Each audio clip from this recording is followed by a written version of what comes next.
नमस्ते बच्चों। राज्य शिक्षा शोध एवं प्रशिक्षण परिषद बिहार पटना में आपका स्वागत है। हम लोग पिछली जो कक्षा ली थी मैंने वो लिया था पीरियोडिक क्लासिफिकेशन ऑफ एलिमेंट्स, आवर्त वर्गीकरण ऑफ जो तत्वों का आवर्त वर्गीकरण है, इसके बारे में पूरा जो जानकारी थी शुरू से लेकर 18 से 17 से आरंभ हुआ। डॉबरनायर-त्रिक और उसके बाद न्यूलैंड का ऑक्टेव लॉ, फिर मेंडलीव का पूरा फुल फ्लेजेड, वो बहुत बड़ा डेवलपमेंट था। वो इन सब के बारे में मेंडलीव का क्या अचीवमेंट था, क्या उसमें लिमिटेशंस थे, इन सब के बारे में आपको डिटेल में जानकारी मैंने दी थी और बताया था कि एटॉमिक मास, उन्होंने एक नियम भी बनाया था मेंडलीव ने कि जो तत्वों के फिज़िकल एंड केमिकल प्रॉपर्टीज़, भौतिक एवं रासायनिक गुण, उनके एटॉमिक मास के आवर्ती फलन होते हैं। क्या होता है? तत्वों के फिज़िकल एंड केमिकल, रासायनिक और भौतिक गुण, उनके एटॉमिक मास के आवर्ती फलन होते हैं। यह मेंडलीव ने नियम दिया था। उस समय एटॉमिक मास के बारे में ही लोगों की जानकारी थी और वहाँ तक थोड़ा क्या हुआ कि लिमिटेशंस आ गए और बाद में समझ नहीं आ रहा था कि अब हम लोग अधिक जो एटॉमिक मास है, बाद में वो अनुसंधान हुए तो उनको कहाँ रखें। अब ये हाइड्रोजन जो है वो डाई एटॉमिक है, तो वो हैलोजन टाइप से भी बिहेव कर रहा है, इधर अल्कलाइन अर्थ मेटल जैसा भी बिहेव कर रहा है, जो यौगिक सब बना रहा है। आपको मैंने पिछली कक्षा में बतलाया था। तो इस तरह से वह भी एक गड़बड़ी थी कि उसके बारे में एक्सप्लेन नहीं कर पाए। आइसोटोप्स के बारे में एक्सप्लेन नहीं कर पाए क्योंकि तत्व के गुण तो समान थे, केमिकल प्रॉपर्टीज़, लेकिन उनका एटॉमिक मास अलग था। जैसे क्लोरीन 35 और क्लोरीन 37। अब इसको कहाँ रखा जाए, ये भी एक गड़बड़ी आई। तो धीरे धीरे ये हुआ कि अभी और भी इसमें बहुत कुछ होना बाकी है, लेकिन बहुत सारी उपलब्धि भी थी कि वो जितने भी इनर्ट गैसेस हैं, हीलियम, नियन, आर्गन, क्रिप्टन, जेनन, राडन, ये बहुत बाद में इनका अनुसंधान हुआ। इनका पता चला ये निष्क्रिय गैस बहुत ही कम मात्रा में हवा में है, तो इनके बारे में बहुत लेटर, मतलब बहुत समय बाद इसके बारे में मालूम चला। लेकिन इन सबको अच्छी तरह से एडजस्ट कर लिया गया कि मेंडलीव ने एक अपना, उन्होंने नया कॉलम ही बना दिया बाद में और इससे कोई दिक्कत नहीं आई। तो अब हम लोग देख रहे हैं कि लगभग बहुत कुछ 1872 में इसको बहुत बड़ा उपलब्धि माना गया। जो जर्मन जो शोध पत्रिका थी उसमें इसको छापा गया और दुनिया भर के लोगों ने इसको मान लिया, सारे वैज्ञानिकों ने इसको मान लिया और बहुत ज़ोर शोर से और आगे अनुसंधान बढ़ा। तो अब इसके बाद क्या हुआ, तो एटॉमिक स्ट्रक्चर, आप लोग जानते हैं कि जो परमाणु है वो अविभाज्य माना जाता था, लेकिन बाद में उसको बताया गया कि उसके पार्टिकल्स हैं, सब पार्टिकल्स हैं, मौलिक, जो कि इलेक्ट्रॉन, प्रोटॉन और न्यूट्रॉन है। प्रोटॉन और न्यूट्रॉन केंद्र में है और इलेक्ट्रॉन जो निगेटिवली चार्ज पार्टिकल्स है वो विभिन्न कक्षाओं में घूमते हैं। और इस तरह से एक नया बहुत बड़ी एक डिस्कवरी हो गई, वो हो गई एटॉमिक नंबर। अब आप लोग जानते हैं कि एटॉमिक नंबर क्या है। परमाणु क्रमांक, परमाणु क्रमांक क्या होता है, तो वो है प्रोटॉन का नंबर। प्रोटॉन पॉजिटिव पार्टिकल है, न्यूट्रॉन पर उदासीन है, केवल उसका मास होता है, वो केंद्रक में है। तो इस तरह से हम कह सकते हैं कि केंद्र, इसे आप कक्षा 9 में पढ़ चुके हैं कि केंद्रक जो है वो पॉजिटिवली पार्ट है और चारों तरफ जो इलेक्ट्रॉन्स नेग्लिजिबल मास के होते हैं लेकिन निगेटिवली चार्ज्ड वो पार्टिकल है, वह तेज़ी से विभिन्न कक्षाओं में घूमते हैं और यह डिसाइड करता है कि किसमें कितना एटॉमिक नंबर है और उसी आधार पर उसका जो शेल के अंदर जो वो अपना संकल्पना दिखाते हैं, अरेंजमेंट दिखाते हैं, वो बहुत ही एनर्जी लेवल्स अगर हम लोग कह सकते हैं, तो वो किस तरह से घूमते हैं विभिन्न कक्षाओं में और फिर उनके सब ऑर्बिट्स भी होते हैं, मुख्य शेल भी होता है, फिर उसके सब ऑर्बिट्स होते हैं और वह उसके चारों तरफ घूमते हैं। ये हमारे एटम की संकल्पना साबित हो गई। तो प्रोटॉन के नंबर को कहा गया एटॉमिक नंबर और Z से उसको डिनोट किया गया है। अब आप बताएंगे कि ये जो एटम है वो तो उदासीन है, तो कहने का मतलब है कि जितनी संख्या प्रोटॉन की होगी उतनी ही संख्या इलेक्ट्रॉन की होगी और इसीलिए वो एटम जो होगा वह उदासीन होगा। तो हम लोग कभी कभी इलेक्ट्रॉन की जो संकल्पना है उसको भी आधार मानते हैं और वो भी हमारा एटॉमिक नंबर ही कहलाएगा। लेकिन अगर आपसे कोई पूछे कि एटॉमिक नंबर क्या है तो आप ज़रूर बताएंगे ये प्रोटॉन की संख्या है और उसको Z से डिनोट किया जाता है। अब आप देखें कि कैसे समय बदला और पूरा एटम का इतना डिटेल स्ट्रक्चर पता चलाया। इसमें बहुत सारे वैज्ञानिक ने बहुत बड़ी बड़ी भूमिका निभाई और मोसले नाम के हेनरी मोसले ने उसी को आधार बनाकर जो है 1913 ईस्वी में एक बड़ा सा आवर्त सारणी बना लिया जिसको कहा जाता है modern periodic table, long form. उसको क्या कहते हैं? लॉन्ग फॉर्म, दीर्घ है, बड़ा सा है और आधुनिक है। तो आधुनिक आवर्त सारणी के नाम से वो जाना जाता है। उसे मोसलेस मॉडर्न पीरियोडिक टेबल भी कहते हैं। और यहाँ से सारी कहानी बदल गई जो हम लोग पिछले करते आ रहे हैं। अब क्या हुआ? तो अब एटॉमिक नंबर को ही मुख्य माना गया इस पीरियोडिक टेबल को बनाने में। और उन्होंने बताया कि एक लॉ भी दिया, मोसलेस लॉ, पीरियोडिक लॉ जो बनाया उन्होंने। उनका कहना था कि तत्वों के भौतिक और रासायनिक गुण, फिज़िकल एंड केमिकल प्रॉपर्टीज़ जो है वह उनके एटॉमिक नंबर के आवर्ती फलन है। तो फिर से आप दोहराएं कि ये बहुत ही इम्पॉर्टेंट लॉ है, मोसले का लॉ। पहले हम बताएं आपको मेंडलीव का लॉ। मेंडलीव का लॉ में एटॉमिक मास को उन्होंने माना था, लेकिन अब ये जो मोसले है उन्होंने बताया कि तत्वों के जो एटॉमिक नंबर हैं वह कैसे काम करते हैं। तो उनके जो भौतिक और रासायनिक गुण है वह एटॉमिक नंबर के आवर्ती फलन है। और पूरा सब कुछ एक संकल्पना अलग से तत्वों को देखने की हो गई। और उन्होंने जो डिटेल बनाया है उसमें उन्होंने एटॉमिक नंबर की भूमिका दी है। और इलेक्ट्रॉनिक संकल्पना, बच्चों आप क्लास 9 में इलेक्ट्रॉनिक संकल्पना सीखे होंगे कि एक एटॉम के अंदर अगर उसका, जैसे सोडियम का 11 है उसका एटॉमिक नंबर, तो उसको हम लोग कैसे बताएंगे? उसको हम लोग बताएंगे कि सबसे पहला जो शेल है के शेल, उसमें मात्र 2 इलेक्ट्रॉन होते हैं। दूसरा सेल जो है एल शेल, उसमें 8 इलेक्ट्रॉन है और अंतिम में बचा 1, तो वो 2 8 1। तो ऐसी उसकी इलेक्ट्रॉनिक संकल्पना सोडियम की हो गई। अब आप लोग क्लोरीन के बारे में जानते हैं कि सोडियम और क्लोरीन मिलकर के यौगिक बनाता है सोडियम क्लोराइड। तो क्लोरीन का क्या है? उसका एटॉमिक नंबर 17 है, 2 8 और 7। के सेल में 2, एल सेल में 8 और अंतिम जो एम सेल है उसमें 7। तो उसमें 1 इलेक्ट्रॉन अगर मिल जाए तो वो जो है वो सोडियम से मिलेगा और दोनों मिलके एक यौगिक बना लेंगे। ऐसा समझ में आने लगा क्योंकि इलेक्ट्रॉनिक ट्रांसफरेंस हो रहा है। आपने इलेक्ट्रोवैलेंट कंपाउंड और कोवैलेंट कंपाउंड ये सब कक्षा 9 में पढ़े हैं। इलेक्ट्रोवैलेंट कंपाउंड में है कि जो सोडियम है वह 1 इलेक्ट्रॉन का त्याग कर रहा है और पॉजिटिव आयन बन गया। क्लोरीन जो है वो 1 इलेक्ट्रॉन एक्सेप्ट किया है और ग्रहण किया है और वो निगेटिव आयन बन गया। तो इलेक्ट्रोवैलेंट कंपाउंड जो होते हैं वह आयन्स, पॉजिटिव आयन और निगेटिव आयन के मिलने से बनते हैं।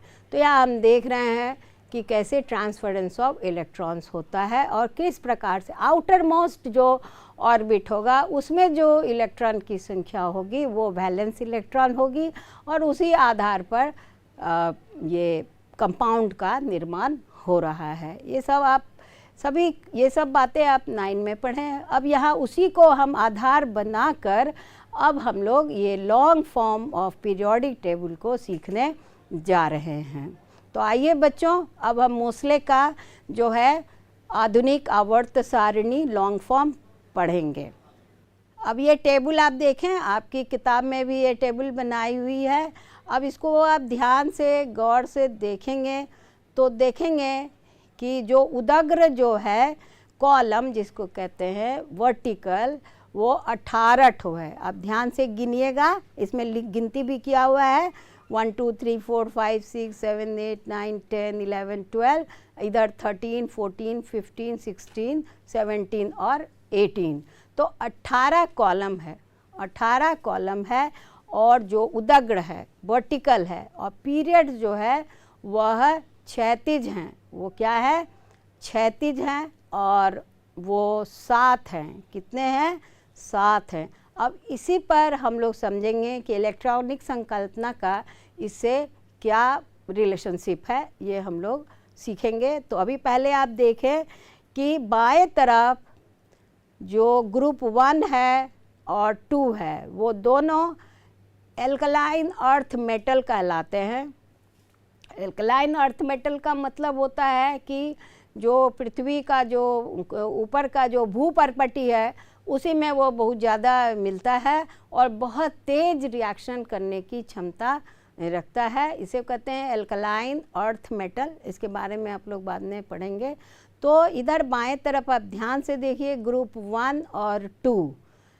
इसके बाद बीच में जगह पूरा खाली है और उधर हम लोग चले बढ़ जाते हैं 13 14 15 16 17 18।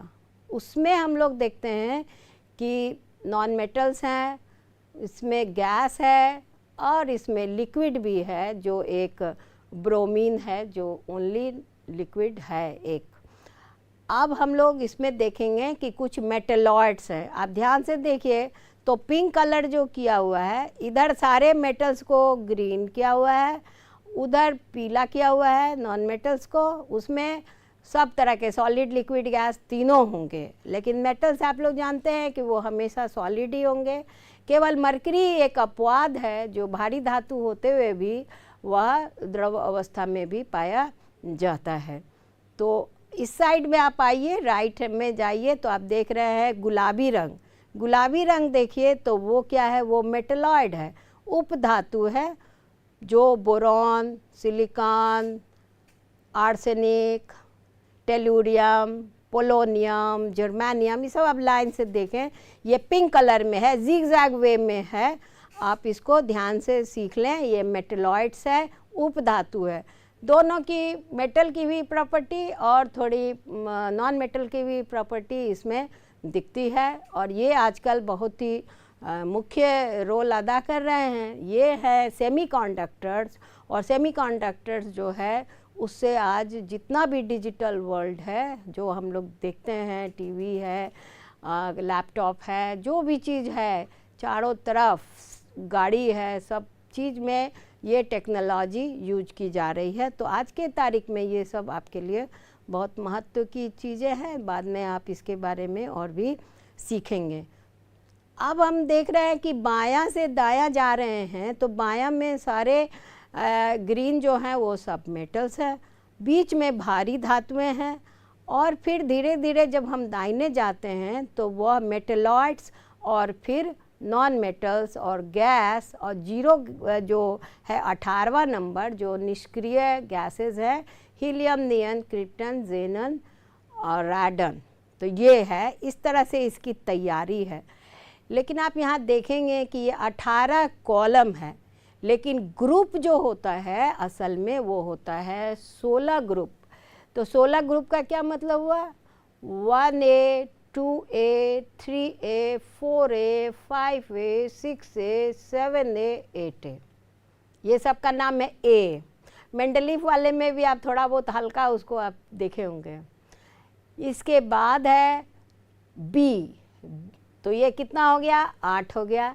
इसके बाद हम लोग सीखेंगे बी, तो फिर से मैं दोहरा दूँ, 1A 2A ये दोनों एस ब्लॉक एलिमेंट्स कहलाते हैं, और 3A 4A 5A 6A 7A 8A ये पी ब्लॉक।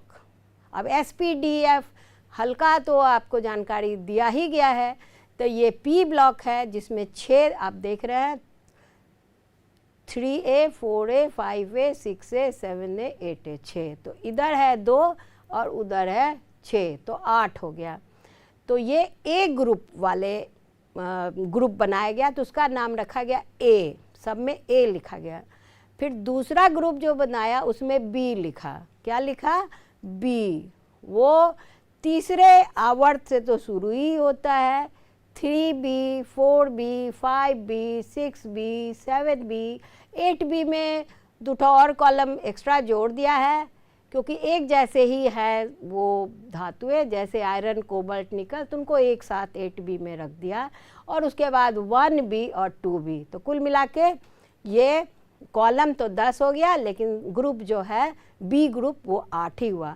तो अब हम लोग इस निष्कर्ष पर पहुंचते हैं कि ग्रुप जो है वह 8A है और 8B है, लेकिन कॉलम्स जो हैं वो 18 है। जी आपके एग्ज़ाम में ये बहुत ही बड़े क्लास में भी चले जाते हैं बच्चे, जब IIT ये सब का एग्ज़ाम देने लगते हैं तभी भी कभी कभी उनको कन्फ्यूज़न हो जाता है, जैसे नाइट्रोजन का क्या पोजीशन है, तो आपको पूछा गया कि कॉलम पूछा गया, तो आपने लिख दिया 5th, तो नंबर 0 हो गया, ठीक है। उसको आपको बताना था कि 15 है, 15 कॉलम है वो। तो इस तरह से छोटी छोटी बातें इसमें बहुत गहराई से हैं, जो कि हर लेवल पर पूछा जाता है, जबकि 10th में अभी आप लोग इसको शुरुआत ही कर रहे हैं, तो शुरुआत में ही गलती नहीं होना चाहिए। खूब ध्यान से सीख लीजिए कि 1A to 8A 8A group है, 3B to 2B जो है ये है हमारा B, तो 16 ग्रुप है और 18 कॉलम है। तो कहिएगा कॉलम कहाँ से आ गया, 2 एक्स्ट्रा, तो 8B में जो हम लोगों ने एडिशन किया वो एक्स्ट्रा हो गया। तो ये हमारा ग्रुप है। उसके बाद आप सीखिए पीरियड, क्षैतिज। क्षैतिज जो है वही असल में इलेक्ट्रॉनिक संकल्पना पर है। अब आप जानते हैं कि कोई भी एटम होगा तो उसका जो प्रथम शेल होगा उसमें 2 ही इलेक्ट्रॉन होगा। तो इसी तरह से यहाँ इन लोगों ने 2 ही तत्व डाला मोस्ले ने। तो पहला जो प्रथम आवर्त है उसमें हाइड्रोजन रखा फर्स्ट में 1A में, और उधर अंत में हीलियम रख दिया 18 कॉलम में, जो 2 है, बस ख़त्म हो गया। 2 तत्व रखा तो 2 होता है S, जो आपने सीखा है कि K शेल जो है उसमें मात्र 2 इलेक्ट्रॉन रहते हैं, तो उसी तरह यहाँ मात्र 2 तत्व रहेंगे। दूसरा पीरियड में आप ध्यान से देखिए तो बाएं तरफ तो 2 हमेशा रहेगा और दाहिने तरफ 6 है, तो 8 हो गया। तो दूसरे पीरियड में जो आवर्त है उसमें 8 रहेगा, तो वो कहलाता है एल सेल। एल सेल का क्या मतलब है कि उसमें एल सेल में 2 सब ऑर्बिट है, S और P, समझ गए। तो S में 2 है और P में 6 है, तो इस तरह से 8 हो गया। तो 8 आपका इसमें अरेंज किया गया है 8 तत्व को, lithium, beryllium, boron, carbon, nitrogen, oxygen, fluorine और नियॉन हो गया। अब तीसरे आवर्त में आप देखिए फिर से उसी ढंग से चलेगा। सोडियम, मैग्नीशियम इधर, अभी आप थोड़ी देर पहले मैंने सोडियम का उदाहरण दिया था। ये सब बहुत ही रिएक्टिव मेटल्स हैं और लाइट हैं, बहुत तेज़ से अभिक्रिया करते हैं ये सोडियम मैग्नीशियम। और उधर देखिए एल्यूमिनियम थोड़ा स्लो हो जाता है। सिलिकॉन, यहाँ से तो नॉन मेटल शुरू हो जाता है, सिलिकॉन ये उपधातु है। फॉस्फोरस, सल्फर, क्लोरीन और आर्गन 18 हो गया। तो तीसरा जो हमारा शेल है उसमें भी रहेगा 8 ही। तो ये भी एक थ्योरी है कि आप समझिए कि कभी भी आउटर मोस्ट जो होगा वो 8 ही होगा। तो अब इसमें जब हम सोडियम लिखते हैं तो हम लोग लिखते हैं 2 8 1, और अंत में जो आर्गन लिखेंगे तो उसमें लिखेंगे हम लोग 2 8 8। ठीक है, तो यह भी एक थियोरी है कि आप याद रखेंगे कि आउटर मोस्ट जो ऑर्बिट है उसमें हमेशा 8 होगा। तो इस तरह से हम लोग चलते हैं। अब चौथे में आने पर देखते हैं कि कैल्शियम के बाद 20 नंबर के बाद पहले डी ब्लॉक आ जाता है। 21 से लेकर 30 तक डी ब्लॉक एलिमेंट कहते हैं, भारी धातुएं। इसको क्या कहते हैं? भारी धातुएं। यह चला scandium, titanium, vanadium, chromium, manganese, iron, cobalt, nickel, copper और जिंक, ये 10। तो डी ब्लॉक में मैक्सिमम 10 रहेंगे। तो जैसे कल्पना है, इलेक्ट्रॉनिक संकल्पना है, उसमें D10 होता है, उसी तरह यहाँ उन्होंने D10 बना दिया और 10 भारी धातुओं को रख दिया। और उसके बाद फिर 31 नंबर आया gallium, germanium, arsenic, selenium, bromine और क्रिप्टन। तो इस तरह से आप देख रहे हैं कि बीच में एक तो इंटरफेयरिंग हुआ, एक सब ऑर्बिट इंटरफेयरिंग हुआ, तो हमेशा एक चौथे में तीसरा भी चलता है। तो चौथा में हम लोग 3D उसको संज्ञा देते हैं, 3D10। तो 4s2 और 3D10 और फिर 4p6, यही इसका मतलब है। तो ये बात आप लोग को खूब ध्यान से सीखना पड़ेगा कि ये डी ब्लॉक एलिमेंट्स हैं। D10 भारी धातुएं माइनिंग की जाती है और माइनिंग करने के बहुत डीप जाना पड़ता है, ये भूपर्पट्टी में नहीं होते। और बहुत ही इम्पॉर्टेंट है, ये आधारभूत हमारे जो सिविलाइजेशन है उसमें ये आयरन की भूमिका से तो आप लोग परिचित है। फिर आपका जो सोना, चांदी, प्लैटिनम, ऑस्मियम, ये सब बहुत बड़े बड़े जो हमारी इकॉनमी है, ये सबको ये गवर्न करते हैं। सारा इकोनॉमी जो है इन सभी तत्वों पर ही निर्भर करता है। आजकल तो सारे मेटलॉइड्स का भी इतना इम्पोर्टेंस बढ़ गया है।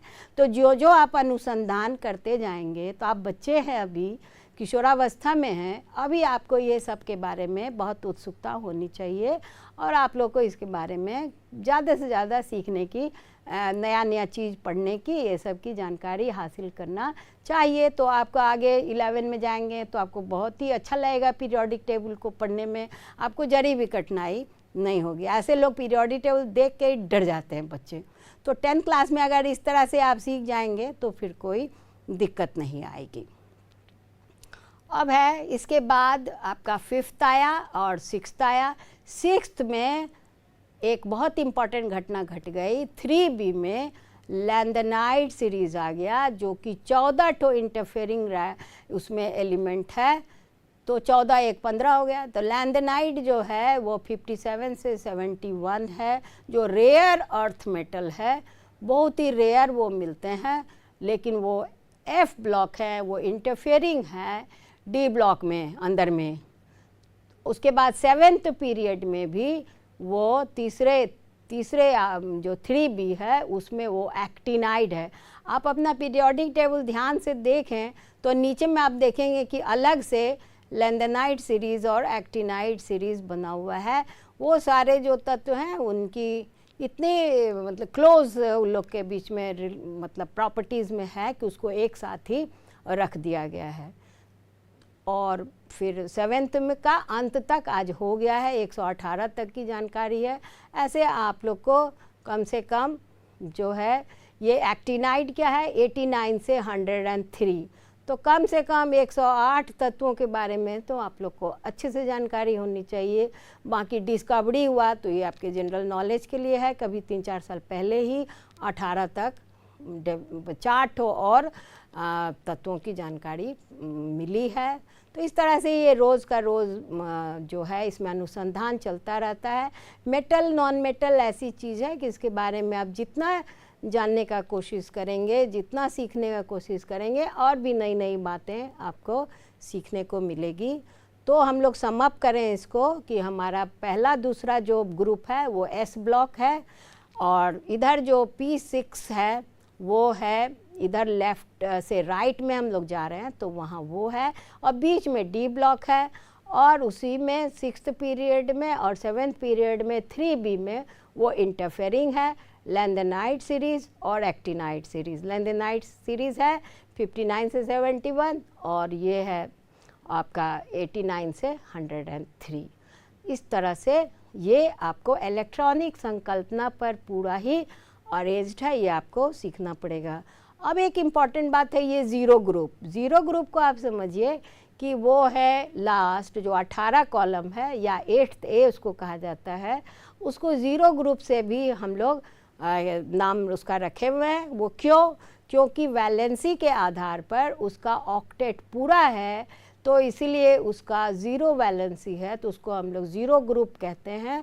और वो है हीलियम, नियन, आर्गन, क्रिप्टन, जेनन और रेडन।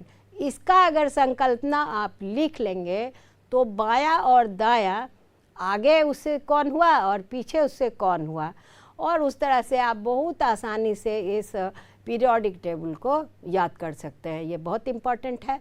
और ग्रुप से वही डिनोट होता है कि वैलेंसी 1, 2 जैसे एस ब्लॉक का है। उधर पी ब्लॉक जो है उसमें 3, 4। अब 4 जब वैलेंसी हो गई तो 4 का आंकड़ा आ गया, तो अब उधर जब 5 में जाएंगे, नाइट्रोजन में जाएंगे, तो 5 भी उसका वैलेंसी होगा और 3 भी उसका वैलेंसी होगा।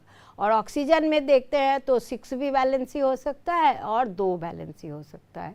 और जब हम लोग फ्लोरीन में जाते हैं तो वो है 7 जो है, अब उसमें 7 वैलेंसी बहुत ही कम तत्वों में, रेयर ऑफ रेयर, ऐसे Cl2O7 एक यौगिक है क्लोरीन वाला, तो उसमें एक ही वैलेंसी होगी। तो जितना बायां साइड रहेंगे वो सब इलेक्ट्रोवैलेंट हैं, और जितना अंत में दाहिना, छठा और सातवां वो ज़्यादा से ज़्यादा जो है वो निगेटिव है, इलेक्ट्रोनेगेटिव सारे तत्व हैं। और पॉजिटिव और निगेटिव का इलेक्ट्रोवैलेंट बॉन्डिंग बहुत आसानी से वो बनाते हैं। तो सारे 1, 2 वाले बना लेते हैं ऑक्सीजन और फ्लोरीन, क्लोरीन, ब्रोमीन से बहुत ही आसानी से वो यौगिक बना लेते हैं। उसे हम इलेक्ट्रोवैलेंट कंपाउंड्स कहते हैं। और बाद वाला सब जो है बीच में वो सब कोवैलेंसी, वो सब कोवैलेंसी ज़्यादा दिखाता है, तो उतना एक्टिव नहीं है। तो ये वैलेंसी की भी पहचान आप जैसे ही देख रहे हैं कि किस ग्रुप का है तो आप तुरंत अंदाज़ा लगा लेंगे। अब डी ब्लॉक जो है वो थोड़ा स्लो है, वो ट्रांजिशन भी है, हेवी मेटल्स है और उसके वेरिएबल वैलेंसी भी होते हैं। आयरन के तो कई सारे वैलेंसी है, कॉपर के भी वैलेंसी है, तो वो क्यूपरस ऑक्साइड और क्यूपरिक ऑक्साइड, तो इस तरह से अलग अलग वैलेंसी दिखाता है। तो ये सब ट्रांजिशन जो मेटल्स है उसमें हम लोग ये सब देखते हैं। और एफ ब्लॉक तो बहुत ही रेयर है, मैंने बताया कि वो सब बहुत ही रेयर है। 3B में वो सिचुएटेड है। 3B ऐसे ही आप जान रहे हैं कि 3B से लेकर 2B तक सारे डी ब्लॉक है, उसमें बहुत ही थोड़ा स्लो है, ट्रांजिशन मेटल्स हैं, और उसमें ये रेयर अर्थ मेटल उसके अंदर छठे में और सातवें में रहते हैं। तो आपको ये long form of periodic table देख के आपको वैलेंसी का ज्ञान कि ये मेटल है बाया, दाहिने में सब नॉन मेटल है और उसमें सॉलिड, लिक्विड, गैस सब है। और ज़ीरो ग्रुप को याद करें तो हम आराम से आगे का पीछे का तत्व का क्या संख्या होगा ये भी जानेंगे और उनकी वैलेंसी भी जानेंगे, उनके यौगिक बनाने की प्रकृति भी समझ जाएंगे आसानी से। तो अगर इसको आप ठीक से समझेंगे तो आप किसी भी तरह के कंपाउंड का निर्माण कर सकते हैं और उसका मतलब समझ सकते हैं कि आपके ये इलेक्ट्रोवैलेंट कंपाउंड बना या कि कोवैलेंट कंपाउंड बना है। तो वैलेंसी बहुत ही इम्पॉर्टेंट है, ये आपको इसी से पता चलता है। दूसरा इम्पॉर्टेंट बात है एटॉमिक साइज़। जो एटॉमिक साइज़ है वो लेफ़्ट से राइट जाने में सिकुड़ते जाता है, पीरियड में छोटा होते जाता है। इसका कारण है कि एक ही शेल पर अब 1, 2, मैग्नीशियम का क्या होगा इलेक्ट्रॉनिक संकल्पना 2, 8, 2, सोडियम का था 2, 8, 1, तो अब उसी सेल पर चढ़ते जा रहा है। एल्युमिनियम में बाद में और भी जो है सब में देख रहे हैं कि धीरे धीरे जो है वह सिकुड़ते जा रहा है, क्योंकि मोर एंड मोर उस पर इलेक्ट्रॉन्स एक ही शेल पर अरेंज होते हैं, तो सबसे छोटा होते जाता है। क्लोरीन जो है वो सबसे छोटा है। लेकिन फिर जब आप आर्गन में आते हैं, 8th ग्रुप जो हमारा 0 ग्रुप है, उसमें फिर एकाएक वो जो उसका रेडियाई है, साइज़ है, वो बड़ा हो जाता है। वो बड़ा होने का कारण है कि जब वो न्यूट्रलाइज हो गया, जितना प्रोटॉन था जितना इलेक्ट्रॉन था, तो वो एक वैंडर वाल्स रेडियाई बनाता है। तो यानी एक पर्दा था जो एक तरह से उसको ब्रेक हुआ, और अब ये जो है 0 इसकी वैलेंसी हो गई और इसमें इक्वल हो गया, तो साइज़ बड़ा हो गया। मान लीजिए आप सिकुड़ाए में एकाएक छोड़ दिए तो बड़ा हो गया, कुछ इसी तरह की बात है। अब ये तो आप लोग को बहुत ही पढ़ना है, हम तो बस सब चीज़ की एक भूमिका आपको अंदाज़ा कि ये वैंडर वाल्स रेडियाई हो गया तो वो बड़ा हो गया। 0 ग्रुप के जो भी है गैसेस, निष्क्रिय गैसेस हैं, उनका साइज़ बड़ा होता है। और 7वां नंबर जो है फ्लोरीन, क्लोरीन, ब्रोमीन, आयोडीन, एस्टेटिन, इनकी साइज़ छोटी होती है सबसे। और इधर हमारा सोडियम वाले से स्टार्ट हुआ था, धीमे धीमे धीमे धीमे घटते चला गया साइज़। तो ये भी साइज़ के बारे में अब जाने। अब है कि मेटेलिक कैरेक्टर। मेटेलिक कैरेक्टर क्या होता है? मेटेलिक कैरेक्टर होता है कि वह जो ऑक्सीजन से योग करके वो सभी मेटल्स जो होते हैं वो बेस बनाते हैं। क्षार बनाने की उनकी प्रकृति होती है, भस्म, और वो ऑक्सीजन से जुड़ते हैं और फिर पानी में मिलते हैं तो सारे क्षार बनाते हैं। लेकिन नॉन मेटल जैसे सोडियम ऑक्साइड बनेगा, पानी मिला देंगे तो सोडियम हाइड्रोक्साइड बन जाएगा, सबसे बड़ा सबल क्षार बन जाएगा। इधर है कि CO2 बना, और CO2 जो है वो पानी में घोले तो H2CO3 कार्बनिक अम्ल बन गया। तो इस तरह से ये सारी बातें हैं, आप और भी इसको अच्छे से डिटेल में सीखेंगे। तो आज बस इतना ही। अब हम लोग इसको और भी दोबारा इसके बारे में संकल्पना क्या है, किस तरह से SPDF ऑर्बिटल्स है उसकी संकल्पना क्या है, ये सब आप घर में प्रैक्टिस करेंगे और फिर हम लोग आगे इसको देखेंगे। तो आप लोग इसको मेरे हिसाब से आपको समझ में आई होगी। इस पर बहुत सारा वर्क करने का है और इसको आप लोग समझेंगे, बार बार उस टेबल को देखेंगे, उसके सारे उसमें गुण को देखेंगे। तो बस आज के लिए इतना ही। धन्यवाद।